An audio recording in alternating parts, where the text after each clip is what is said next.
Awesome. Okay, yay! Yay! So we are here in Dallas. I'm here with Katie. What's your official title? Editor-in-chief? Yeah, founder, yeah. CEO, whatever the title is. All the titles. Of Ethical Style Journal. I'm so excited to be here with you. We've worked together previously, and it's so nice to finally meet you in We've worked person. Together, We've worked 2 or 3 times. Well, you wrote 2 pieces. Yes. You wrote for the website. Yes. And you did something for Issue. Yes. 7. And we did pictures also. Yes. So we've done a few things, but all remote. We've never, met in person. Yes. It's so nice to meet you. Yes. So you wanted to? I do. I brought a copy of your book, and yes. I want you to sign it. I'm going to sign it.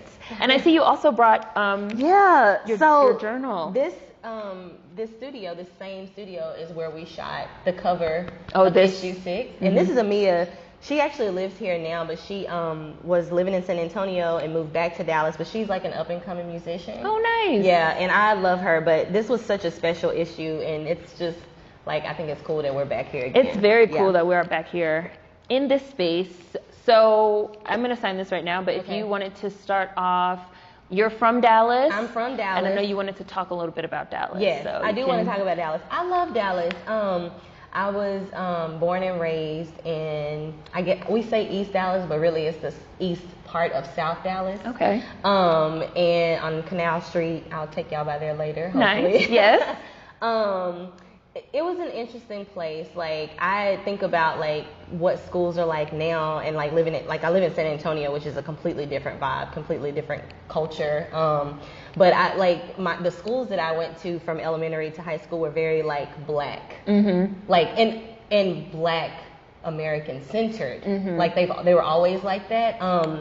So I really grew up kind of being proud of being it was pride. We lived in an area that was we were poor. We lived across the street from the projects. We didn't have a lot of money, but it was a whole lot of pride in who we were and where we lived, even though we were poor. It wasn't a thing like it is now. Yeah. But yeah, I feel like it's been a long time since I felt connected. And I think part of that is moving away from not just Dallas, but a certain part of Dallas where that kind of that culture was maintained. The heart of it was there. And yeah, I don't know. And so we're here in Oak Cliff. Yes, which is also still considered the southern part of west, going into the west part. It's a weird thing, but yeah, people call this South Dallas too. Yes, and you said earlier that this was a sort of predominantly historically black neighborhood that's now feeling the effects of gentrification. Yes. So do you want to talk a little bit about, I'm not super familiar with Dallas. This is my first time in Dallas. Yes. So the only part of Texas that I've been to before this was Austin, which everyone tells me is not. I've told people so people have asked me, have you been to Texas? And I've said, oh. That was really out of nowhere. That was loud, yes. So people have asked me, have you been to Texas? And I've been yeah, I went to Austin. And they've been no, you haven't been in Texas. Because it's such a unique... It's a different vibe. It's a different vibe. And where I live, San Antonio is about an hour, maybe an hour and a half drive to Austin. It's a cool city for music and stuff, but it's also a predominantly white. It's very white. It's a very white. Well, there was the east side of Austin used to be a historically maintained black part of Austin, and the same thing happened with gentrification and people were being pushed out. But so what do you feel is the driving force of gentrification here in Dallas, if anything? If anything in particular? I think it's the same as everywhere else. I think it's just profit and capitalism and people, because I'll get into this a little bit later, people, in the 70s and before that, people wanted to live in the suburbs. Right. When I say people, I'm talking about white people. White people.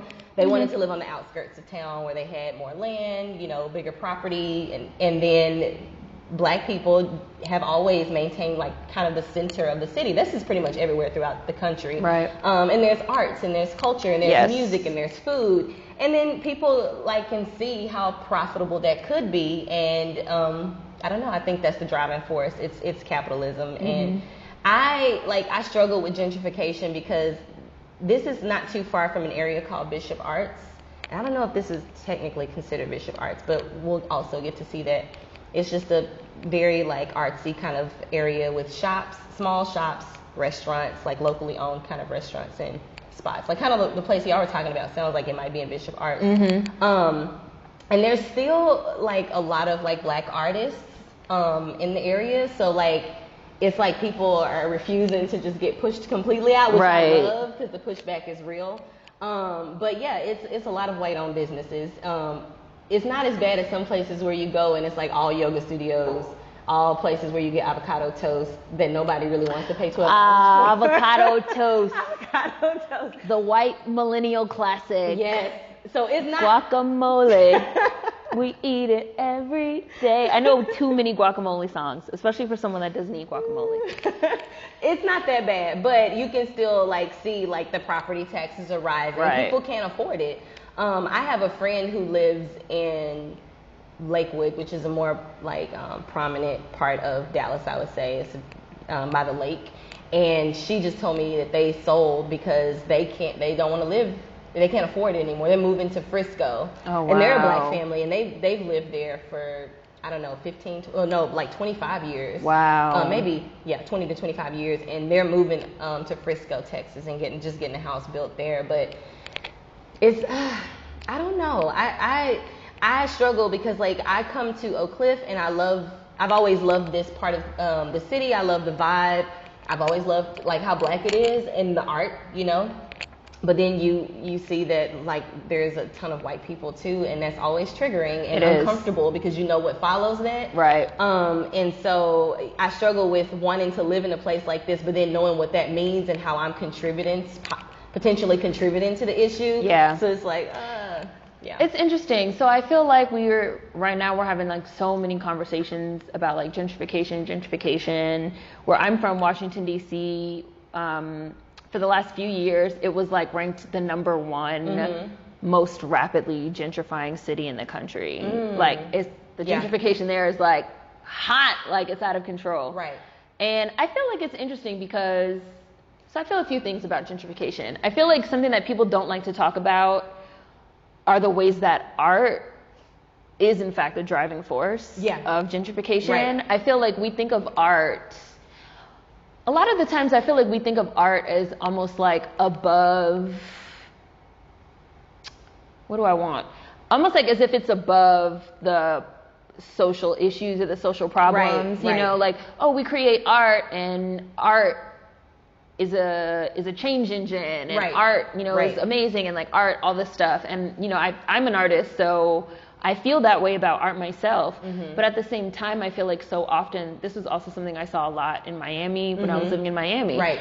You know, it's sort of like we have these spaces that previously maybe there was a lot of warehouses, or, you know, maybe it was a predominantly black, especially black American community that was just kind of allowed to get run the fuck down. Right. This happened a lot in Detroit also. Well, and gentrification is also a race issue. Yes, it's a race issue. Like they let the urban blight sort of creep in, and then you have these predominantly white artists that come into these spaces and they look around and they say like, wow, this abandoned warehouse would be a great place to put a studio. Right.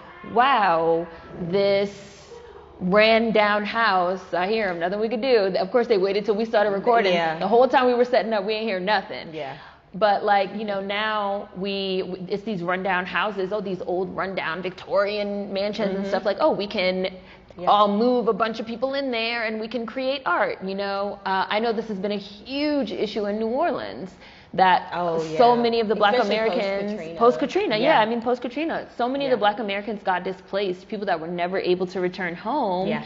And then the city embarks on this like reinvigoration, let's like rebuild New Orleans, and they're trying to like lure people in. This is the same thing that they did in DC, Muriel Bowser. Yeah. You know, like, we're trying to like lure people in, and they use these little buzzword terms. They don't want to say white, so they use terms like urban creatives. We're trying to bring the urban creatives to the city.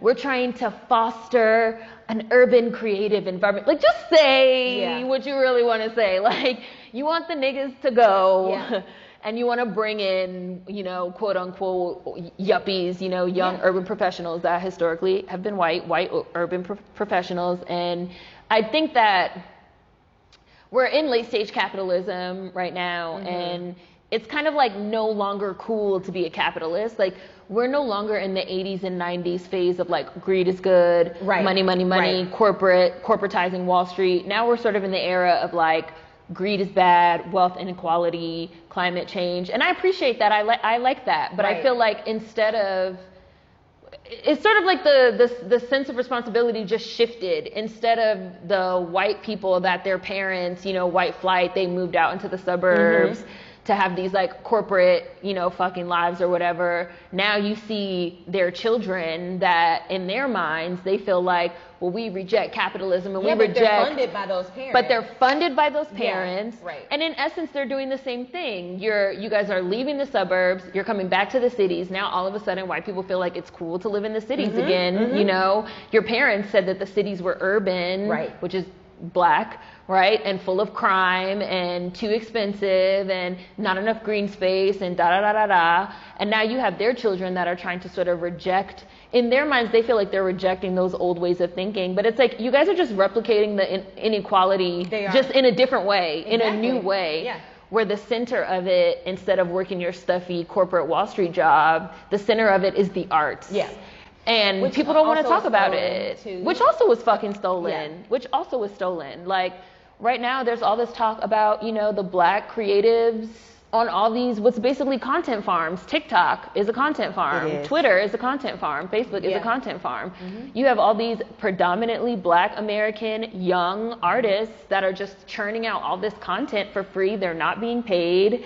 And then you have the people that are sort of the higher ups on the level, the white people that are then able to just kind of like reach down and grab it and monetize it. And then that's even what they're using as the catalyst to like come in and like take over our neighborhoods. What is the solution in a lot of ways? Like, what do you think? Well, and I was going to say too, like, I find myself like defending Dallas a lot, and not in the ways that you might think, but people, when I went to college or when I moved to San Antonio, people would ask where I was from because I have an accent, and people in San Antonio don't necessarily have this kind of accent.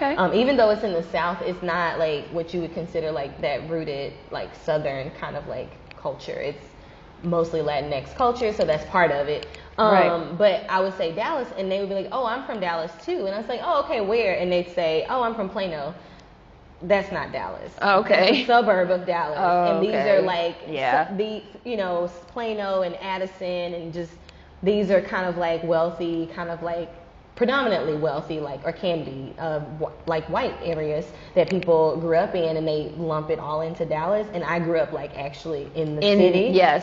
And so people's idea of Dallas is, I think, like white wealth and fancy, and there was that show like Big Rich Texas. That would probably be my idea of Dallas. And it's not, and we'll see more of it. And so it feels like a little bit of like erasure to me too. Like I knew the Dallas that I know was heavily black, and we didn't.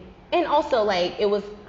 We'll talk about like food deserts and stuff like that too, because that was something that I didn't have the terminology or the language for at the time, but I definitely grew up in what you would consider a food desert. Like there was no stores like health food, or the closest grocery store might have been like 10 minutes away, which wasn't that far, but like everything that was accessible was like corner stores. Right. But people's idea of Dallas is like what you just said, like this fancy, beautiful. Like I said, I'm from DC, so when you say Dallas, I think of the Cowboys. Which is white. The Washington team. We don't like that. That's not America's team. That is not America's team. But that's what people say. Okay. I'm not a Cowboys fan.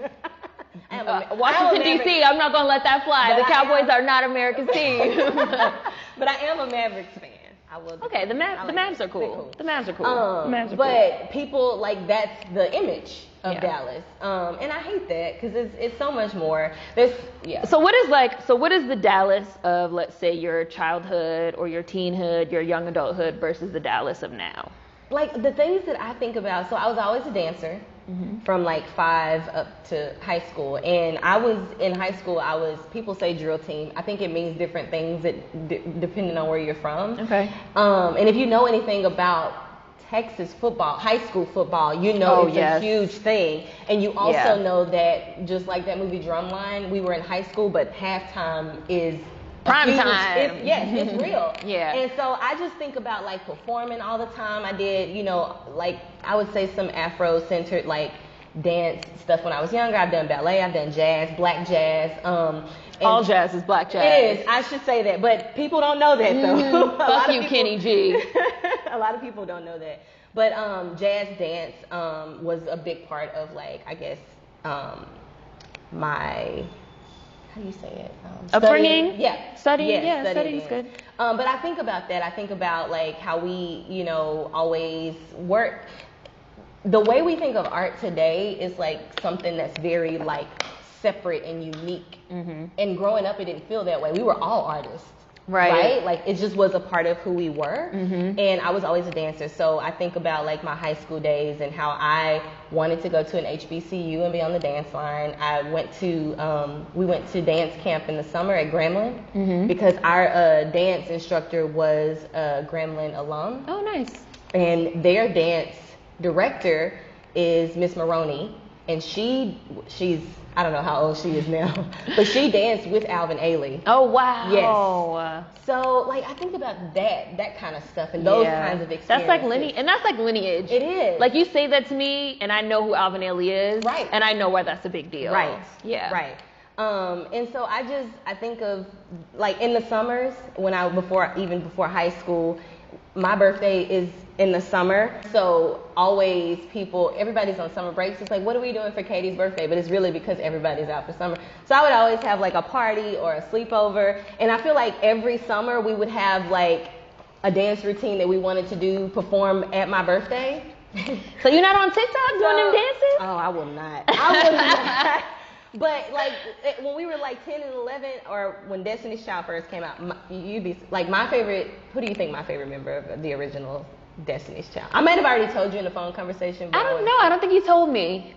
If you had to guess, I'm gonna guess Latavia. She was. Yes. She was my favorite of the original Destiny's Child. So we would get 4 of us together and we learn a routine to one of the Destiny's Child songs. We performed it at my birthday party. Like that. Like the thing is like we didn't have like money the way people think of money, but we always like had each other. We were always being creative with how we planned stuff and how we got together, and like community was like a big deal. And so that's what I think about. I think about going down the street to Pop's house, who had all the candy and the sodas and stuff. He just sold it out of his kitchen, and it was cheap. It was cheaper than going to the store. And just hanging out. There's a rec center named for Juanita J. Kraft, who was an activist and also served on the city council here in Dallas for a long time. Okay. The rec center was just around the corner from my house, so we'd hang out there a lot. Oh, nice. Yeah. And how do you feel like Dallas is now in comparison? I don't recognize it sometimes, but that's also because my parents moved away from the neighborhood I grew up in. Okay. And where they live is also still like, I would say, a predominantly black kind of community, but a little bit like more like upscale in that way. But when I come back, I'm like, going to North Park Mall, which is on the I don't know. Is that bougie? Oh, that's the bougie side. Okay. It's the bougie area. Okay. But I don't recognize it because I moved away. Right. And we moved away from there when I was about 15. And then I moved away from Dallas completely. So, but I miss it. I miss the connection. I miss because it wasn't until I got to college to where I started feeling like a little bit conflicted sometimes about being black, because I was around a bunch of white people and I had never interacted with a ton of white people before that. So it was really like a strange thing for me, but I just never had those kinds of feelings growing up So. Why didn't you go to an HBCU if that was something? And there's some pretty well-known ones in Texas. Yeah. So I was gonna go to Grambling because the last time I went to dance camp there, the current dancers were talking to me and our captain about joining the dance line. And then you don't just come and you at halftime. Like there's a whole process. Like it may be a year before you even get to perform. Oh wow! Because they take it because they're a dance company. They don't just perform at football games. They tour. Okay. They're called the Grambling. The Orchesis is their the dance line's name. Okay. Or the dance company is what they prefer to go by. But I was gonna go there, and then I looked at Southern. Right. Interesting story.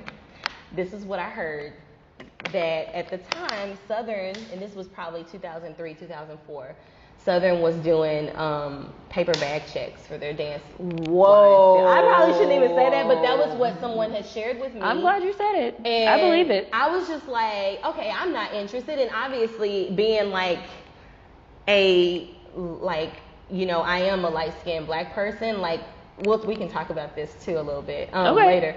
But I was like, well, I don't want to be a part of that. I had never heard of something like that. And then it was introduced to me, like, they would put a brown paper bag to your skin. And if you were darker, they probably didn't want you on their dance line. Wow. I don't know how. For anyone that doesn't know what the paper bag test was, that's what it is. Yes. And I don't know if it's true. It was just what I had heard. Allegedly. So we don't get sued. Allegedly this occurred. These were things that were circulating, and this was I don't even remember who told me this. I don't even know that matters, but that deterred me from wanting to go and dance there. And then unfortunately my parents didn't want me to go to Grambling. I don't know why, but I think my mom had this idea that I was just going to go there, dance and party, and not do anything else. And so I was actually going to go to Dillard University. Are you familiar with it? In New Orleans? Yeah, Dillard another I'm familiar with. Black university. And the reason I didn't go there was because it was too expensive. Because it was that thing of like, you're not poor enough to get enough financial aid, but you don't have enough to pay for it. Right. So it was, and it's a private university. It was a little bit more expensive. Yeah. And so I ended up not going there. So I did community college and then ended up transferring to a university that That's how. No. You don't have to say. You don't have to say. I was just curious. So. But I don't have many regrets in life, and I don't know that I regret it, but I find myself thinking about it a lot. Like what would have been if I had done that, because I was so passionate about dance. And even when Beyonce did Coachella, and when she came out, I knew what that was. I don't know that a lot of people knew that, but I recognize it because it's a culture. It is. It means so much. And like, I performed hundreds of times, and I get emotional thinking about it because it was like a peak time in my life. And No, that meant a lot to me as well. Beyonce had to grow on me. Beyonce had to grow on me as a solo artist. Yeah. Because Destiny's Child stan to the end. And I hate it. I really don't love that she did it at Coachella. Yeah. Like, that's a different subject. But yes. Yeah. So I loved Beyonce's first 2 solo albums, and then she kind of had to regrow back on me because I didn't really like her pop. She got stuff. really poppy. She got really pop. Yeah. I loved Dangerously in Love. I loved B-Day. I loved both of those albums. It's really interesting to sort of see the way that people think about Beyonce or look at her career, because like Destiny's Child was like an urban group, like urban R&B. Right. I don't know, like what else. That was how they were classified. And Beyonce, when she first came out, and her first couple of albums were still sort of being classified as this like urban R&B or whatever. But that was the music that I liked and that I related to. Right. And then she kind of got real pop. And I like pop music. Nothing against good pop music, but she had to like regrow on me again. And do you feel like I've loved everything from Beyonce, but only as a solo artist? I didn't dislike her as Destiny's Child. She just was like not my favorite at first. Your favorite was Latavia. My favorite was Latavia. I mean, Beyonce wasn't my favorite. And then when it was the 3 of them, I just kind of liked them as a group. And then when she did Crazy in Love, I was like, oh, I'm really feeling Beyonce now. But do you feel like when she was doing pop that it felt forced? Yes, I felt like the pop music felt forced. Like Beyonce is a pageant girl, and I feel like when you look at Beyonce, you can see that she's a pageant girl. Right. I feel like sometimes, especially when she does her pop stuff, to me, it always looked like Beyonce was like counting steps in her head, or like, and that sounds ruder than I mean it to sound, but because like when you do pageants, it's just like, and you go to your mark and you stop. And I never did pageants, but like, for example, I did musical theater. Right. Like I did theater. So it's like you go, there's like a little X taped on the floor, like, and you go to your spot and you stop and you pose and you do your song. Do you think it has a lot to do with her management, like her Yes, dance? I do. Yeah. I do think it has to do with her father. Yeah. I think that her father micromanaged her and sort of encouraged her. I mean, and I don't really blame her father, even though I do think her father's a dickhead for other reasons. But I do think that, I'm a Solange stan. Yes. I always loved Solange. Solange was always my girl. Like, I've seen her live. Like, even when A Seat at the Table first came out and she finally started getting her flowers. But she'd always been making. She's always been making great music, but she just wasn't getting her flowers because it's like her sister's Beyonce. Right. So Solange was just kind of like always in this shadow. But she always had this like. I don't give She a always fuck. had her own thing going. She didn't care. Yeah. I don't know that I don't think Matthew had his. No, he didn't have his hands on the her. way he did with. No, not with Beyonce. Right. And I think, and knowing what I do know about them and their family and how Matthew was like I don't know what you call it, a desegregator or whatever. Like he was bussed and stuff. And so I feel like when he knew his daughters had talent and wanted to perform or whatever. And I think number one, not to say that he chose Beyonce over Solange, but I feel like Beyonce was always like the quote unquote more marketable one. And she's older. And she's older. Yeah. And she did the pageants. And I feel like he thought, we can make Beyonce into like a literal global pop superstar. But I do think he felt in order for her palatable. Yes, because she was more palatable. She was more palatable. Like her look, everything. And so it's like, but for us to do that, we kind of have to like make her perfect, quote unquote. And I think that showed. And I think for me, just for me, not anybody else, but I feel like for me, in a lot of ways, it made Beyonce unrelatable. And I felt almost at times like she was a robot, like robotic, like just perfect, just like, and that's just not something that I could relate to. Right. And then like here is like imperfect, sort of messy Solange. She was a teen mom. Who's like figuring it out, don't care. Yeah, The art is the art. She's trying out different styles. She's trying out different looks. She shaved her head. I was just like, Solange, like, and nothing against Beyonce. And Beyonce did, like I said, she kind of regrew on me. Yeah. But I always loved Solange. Beyonce just for a long time was unrelatable to me. And I think too, like for me, like, I love them both, like equally. I love them both at this point now, yeah. But I was a Beyonce, like a fanatic. Yes, I've seen her like 6 times. Oh my gosh. I know. Beehive, don't kill me now. Don't kill me for saying Beyonce was. I love the Beehive. Don't strangle me off camera. I don't think they let me be a part of like the official Beehive. I don't think I'm savage enough for them. Like they just, but I see all that you're talking about too, but I would always pay attention to like her behind the scenes stuff. Yeah, like I wasn't her raw stuff. So then I feel like I wasn't into Beyonce, so I didn't know. Right, there was a lot of like vulnerability there, and I do like now that you're bringing all this up, just thinking back, I feel like there was definitely an identity struggle for Beyonce. Yes, because she's like, I don't know what the dynamics are between her and her dad, but I imagine it was a lot of what he wanted, and not a lot of what she really wanted to be. And I don't think there was a lot of space for her or freedom for what she felt like, how she came on the scene, and being accepted by predominantly white audiences. Yes, for her to just really like be blackity black Beyonce. And I think even when we think back and we see the reaction to Lemonade and we see the reaction to Homecoming. The reaction to Lemonade where, she had her braids and it was people being like, I will never forget this. People being like, oh, when did Beyonce start wearing braids? Oh, well, she's always. I didn't sign up for Be Quisha. And I was like, you see, this how I know y'all didn't know Destiny's Child. Because she was always. Because Beyonce used to stay with some damn micro braids. Yeah. We never even saw Beyonce in a weave until she went solo, basically. Yeah, she always used to have braids. Like she always used to have micro braids. Or Tina was doing her hair in a little press. Yes. So when we saw the reaction to Lemonade, when we saw that, which was I guess I would call it a pro-black album. I feel like it was. I definitely That's just me so. personally. And the visuals also. Formation. She dropped with Formation and people. That's when you really got to see like. They like you as long as you're palatable. As long as you're palatable. But there was a lot of strong imagery in that video. Very strong. There was the sinking cop car in New Orleans. Yes. And people just did not, because at that point, her audience, not that black people didn't love her, but the people who were probably. I feel like her pop career was marketed towards white people. It was, and that's why it didn't work for me. So you got to see all the anti-blackness come out. Right. And then I also feel like it continued on with Homecoming. Lemonade, I reviewed on the channel. It made me very sad. My favorite thing about Lemonade was Formation, which is still my shit to this day. Yeah. Homecoming, I loved. Yeah. I adored it. Yeah. I bought the album. That was the first Beyonce album I bought since I bought like her first 2 albums like back in the early 2000s. Homecoming, I bought it. I loved the live band renditions. I watched the Netflix special a bunch of times.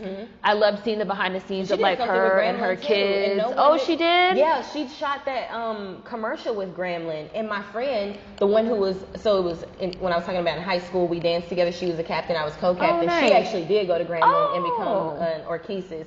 But she knew about this, and they had to keep airtight quiet. Of course. And I was like, you didn't say anything. She was like, I literally couldn't. She had to sign that NDA. She couldn't say nothing. That's one thing she don't play when it comes to that. But yeah, she worked with don't play. She's like, you better sign it. Yeah. Sign it.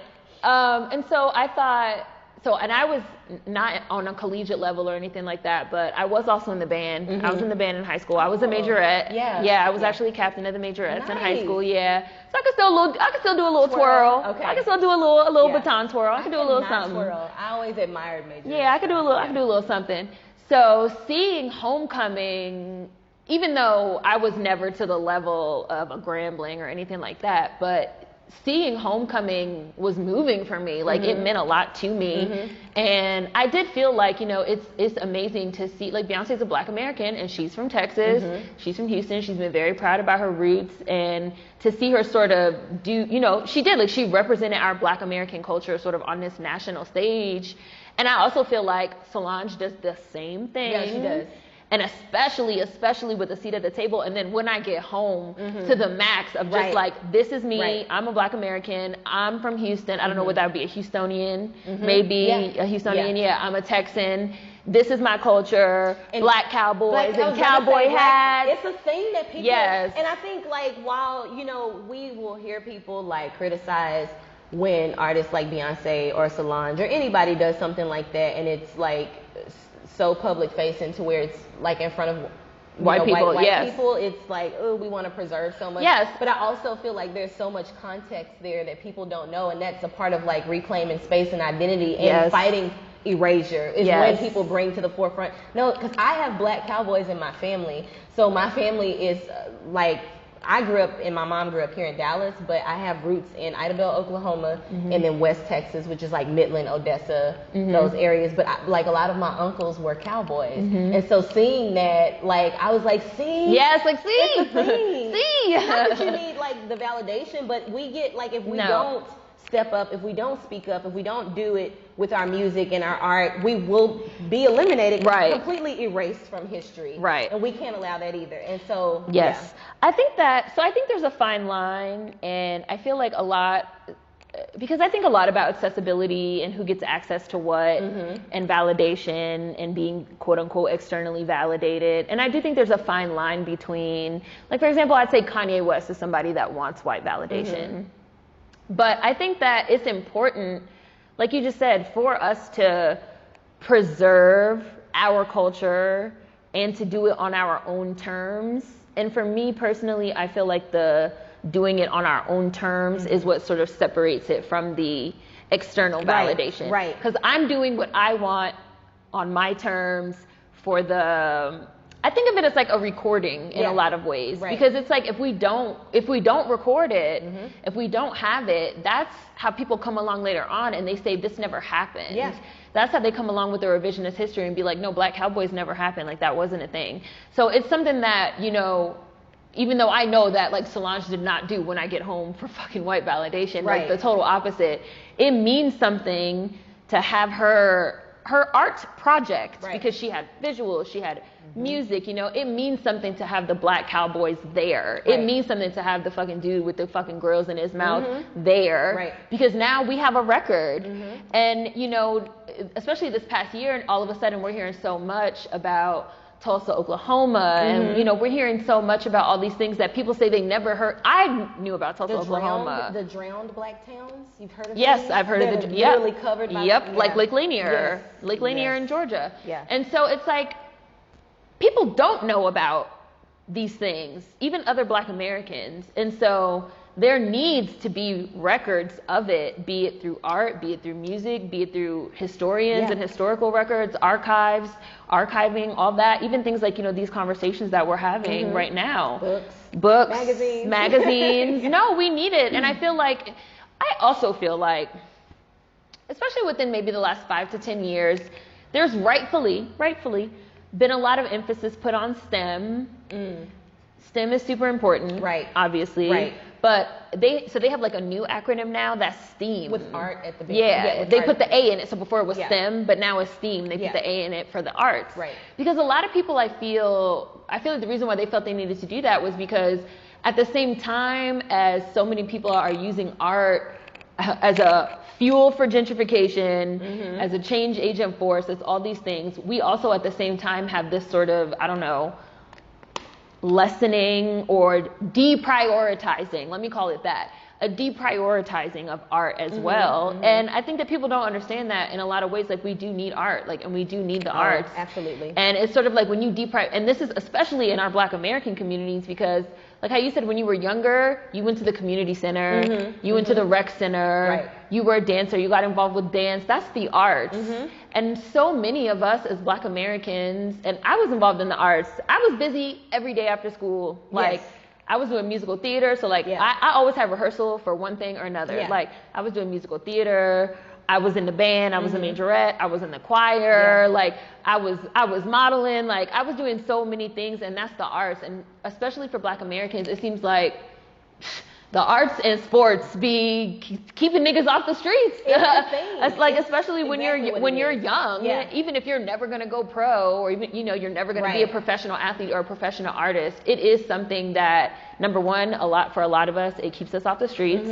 It gives us somewhere to go. It gives us something to do. And also, like, thinking of, like, that's like a high surveillance time for Black kids. Yes. Like, being involved was like a safety measure Yes. for us, like having somewhere to go. And because even in the summer we could go up to the school if we were a part of something and go in, and it gives us also even a way to express ourselves. And the thing about, like, growing up, like, I look at TikTok, right?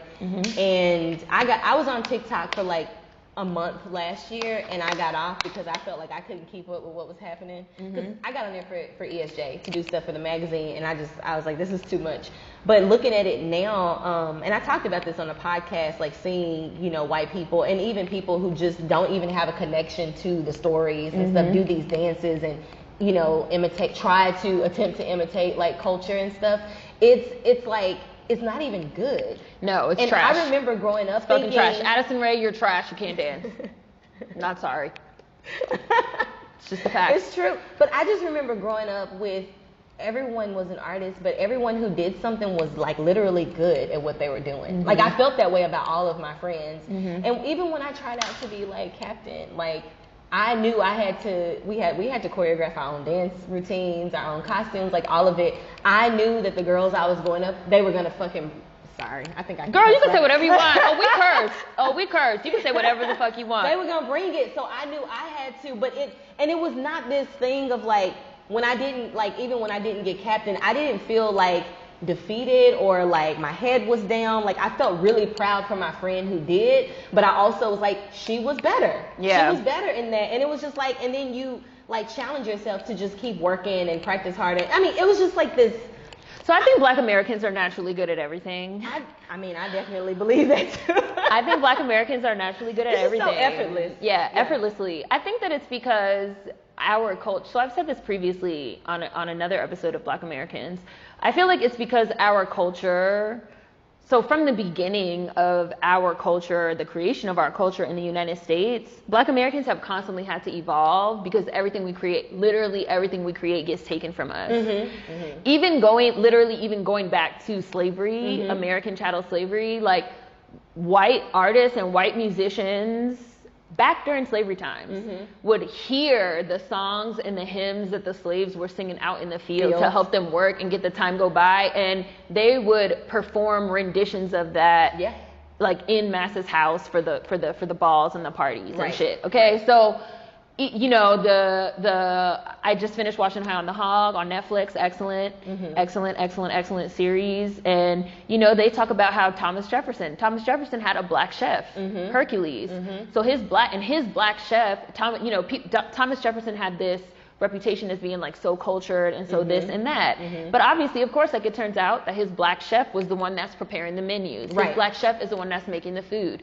So his Black American chef is the person that has popularized all these dishes in the United States that are now seen as like American cuisine. Right. And so it's just like, ever since the creation of our culture, you can look at Scott Joplin, who's basically the father of ragtime. Right. You know, we created jazz, rock and roll, Yeah. hip hop, all these things. But as soon as we make it, it gets snatched. It does. And so it's almost like our culture involves constant change, constant creation, constant which is reinvention. what you talk a lot about. Yes, and so we're just fucking good at everything because like it's almost like it's a part of our culture that we have to be able to sort of pivot on the fly and move to something new. Right. And that I feel like that just sort of makes you, you know, it makes you a master of everything, you know, a jack of all trades. And I feel like that's why there's so many Black Americans that they'd be like, yeah, you know, like we talked about this in Detroit, like, yeah, I do hair and I fix plates. That's what I was and I do nails, I dance too, I do a little house painting on the side. Like we do everything. And I also think that's part of the vast majority of us historically, systemically, in terms of infrastructure, in a very deliberate way, having so little that we also, it's a part of our culture to make something out of nothing. It is.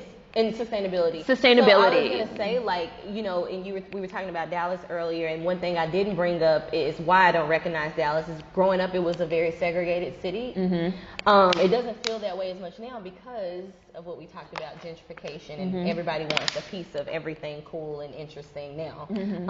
But I think about sustainability and what that meant to me growing up, and how, like, when I came into doing the magazine, I thought like I had to shape it to be what the other people were talking about, and I'm thinking like, oh wait, the way I grew up, like turning off lights, and we don't waste water, and we don't waste food, and we did thrift, and we did all of those things that are now cool because we don't waste. We don't waste because we broke. We couldn't afford to waste. We could not afford. It's not that it was cool. We just couldn't afford. We couldn't afford it, but like to think that part of the conversation was left out of the sustainability space until a white person said, I'm thrifting. Right. Then it became cool. And you see it, like, the more I see it, the more disheartening it is sometimes, because I do see that if people like us, you know, don't have these conversations and don't continue to fight to take up the space that we take up, like, we on the brink of extinction in that way. Like, our spirits, everything about us would just get completely removed. Yes. And so, like, I fight all the time, and I think about my roots in Dallas, and I think about what sustainability meant for my community. Like, the arts, like going to, you know, being able to go to the rec center and practice basketball, like all of those things, having access to something like that was sustainability, but we don't look at it. Sustainability is Tesla's. That's what we just saw one on the way here. We were like, oh look, Tesla. That's what. Okay, we talk about this. Oh no, we can talk about whatever you want to talk about. Literally, gets to represent sustainability, and it's not the fact that Black people still existing in the ways that we exist to this day, and even like specifically, like I would say Southern Black folks, because I think like for me growing up, I always felt I had a hard time interacting with like Black people from other parts of the country whenever I would like meet them because of the way I sound, and also like elite or like wealthy Black people. I was always very uncomfortable if I entered those spaces. But just to bring context to this, I remember Beyoncé earlier in her days was doing an interview. She's the only person I can think of because she has a really thick accent. She tries to cover it, but I remember people, was it Wendy Williams that said she sounded like she had a 5th grade education? Yeah, they said she sounded like she was dumb. Yes, and that is what people say all the time about, like, if you're from, I don't know about the other southern states, but like Texas, like, and then also for a while George Bush was the president, and so then he is dumb. He is an idiot. But we just so happen to have an even more idiotic president later on. Yeah. That now makes George Bush look like a rocket scientist. Who would have fucking thought? But I remember like a brief moment in time feeling like ashamed of like the way I would sound, and then it took me, I'm 35 today. Woo! It took me until maybe like 5 years ago to just fully embrace who I am, where I come from, and not to hide any of that from anybody ever. So you feel like people look down on the South and Texas, even other Black people, or even other Black Americans? I think sometimes, growing up, that was kind of my experience. And so I didn't talk about this around Juneteenth, but there was chatter. You know, you hear chatter, you hear stories, you hear stuff growing up. And I don't remember who told me, it was someone in the neighborhood, but like apparently there was this thing of like Texas where black folks were dumb because we didn't know we were free. Oh, wow. That was the thing that was attached to Juneteenth growing up. Now, we had the South Dallas Cultural Center that you're going to check out hopefully before you leave. They always had like Juneteenth events and festivals. There was always stuff. So we grew up like celebrating, and if we didn't celebrate, when I say we, everyone didn't celebrate it, but there was at least an acknowledgement of what it meant. What it meant, yeah. But I remember hearing that like other like people from other parts of the country, even other southern states would. This is just those like old stories that you don't know where they started and who said what, but you hear about it. Yeah. It was the idea was that we Texas black folks are dumb because that we were free 2 years and y'all didn't know. So there was a lot of shame. There's a lot of shame too. That I think that can come with being a Southern black person, black American as well, that people don't talk about. And this year for Juneteenth was a little strange for me because it was people debating about something that I knew my whole life. Yes. And then there was people saying, who I later realized weren't black American people. We didn't ask for this. We didn't ask for this. Yes. I was feeling. I want to be like, nigga, speak to yourself. Right. I hated that. Yeah. It was very. You can say you didn't ask for it. Right. Don't say we. Right. You don't get to speak for me. Right. Exactly. And it was just like, it felt for me like, again, like knowing the stories, knowing what I just shared with you about how other people view, and just taking all of that and feeling like we were just being put on a stage for people to debate our existence once again and who we were, how we get to navigate and move, and like it's weird. And it's weird for me when other black folks do it, black American or not. Like it's just weird. And so this year for Juneteenth, I ended up having a good day on that day, but the day leading up to it, I was in a very terrible like space, like emotionally. It was a lot. So I think that, I think a few things. So number one, I think that especially with the internet, there's this intense access, and it's an access, I think, to Black American culture that we've never seen before. I think even in history ever. You know, like how you said like you used to like make up dances and stuff. I used to make up dances with my cousin. Right. My cousin gonna see this and be like, oh, I remember like right. Like me and my cousin used to spend the summers with my grandma, and like I remember like one year we stayed at her house in Philly, and she had this house that had these like floor to ceiling mirrors in the living room, and we used to make up dances, like whole choreography, like practice, rehearse. We put on the Boys to Men, like we was making up dances. Motown, Philly. Do you remember H-Town? Yes. Okay, whenever I talk about H-Town, people look at me like they don't know what I'm talking about. I'm like, how can you not know H-Town? I was in love with H-Town. They didn't know. They don't know. Well, Dino died, and then the group just kind of fell apart. Yeah. So it's just like me and my cousin used to like make up all these dances and stuff. And even if we did the dances for the family or for our friends, the dances stayed between us and our family and our friends. Right. Now, I feel like you have these kids that they're doing the same thing that we've always been doing. But now they put it on TikTok, where now there's all this access, all these eyeballs, like all these, what them niggas doing over there, you know? Like, and now there's all these eyeballs that the amount of accessibility has made it so that I think it's just really it's very much so that everybody thinks they have the right to throw in their 2 cents. Yeah, it's up for grabs. Yeah. And so I think that that's something that we need to really start thinking about and having some serious conversations about in terms of the accessibility, the access to our culture. And getting back to also what you were talking about people looking down on Texas in the South, you know, even going back to Outkast, what was the first thing they said? The South got something to say. So I do think that we still have a lot of struggles with respectability politics, with talent intent, ideology, the idea that, you know, the Negroes got to be respectable and you know, and smart, whatever the idea of smart is, because I think it's fucking smart and sustainable to take all the motherfucking parts of the pig and fucking eat it and make it last. Right. But some people would be like, oh, that's not smart. Them hillbilly, you know, them hillbilly country niggas, you know. So again, even that has to do with perspective and what do we place value on? Like, and what do we think? Do we think that we have to be palatable to white people? Do we think that we have to sort of keep up with the white person's idea of what is smart or what is successful? And I just we got to stop. Everybody especially has to stop making that the benchmark for right. which we like. That we're aspiring to. Right. Like I don't think, and that also comes down to validation. Right. And still wanting to feel validated. And I just like reject that. Right. And I think that also plays a part in decentering our wish for external validation, decentering all of this accessibility into our Black American culture. And divorcing completely from Eurocentric based standards. Yeah. Across of anything. board, Across the board. Yeah, Yeah. totally. And I think that's what we really need to all as a collective sort of really start thinking about and sort of shifting gears. You know, we're in a new decade. Like, how are we going to move forward systemically and within our communities to stop a lot of this crap? And I will end with this because I feel like I have this responsibility, especially with the magazine and media. Like we talk a lot about like media and its influence, right? Yes. Like I have to be so intentional and careful, Yes. and I love that. I love it. It's work, but I'm willing to always do it because it's necessary. Yeah. I don't know. I hope I'm do doing a nothing good job. do nothing without intention. Yes. Let's just go ahead and wrap it up right there. Yeah. So, yay.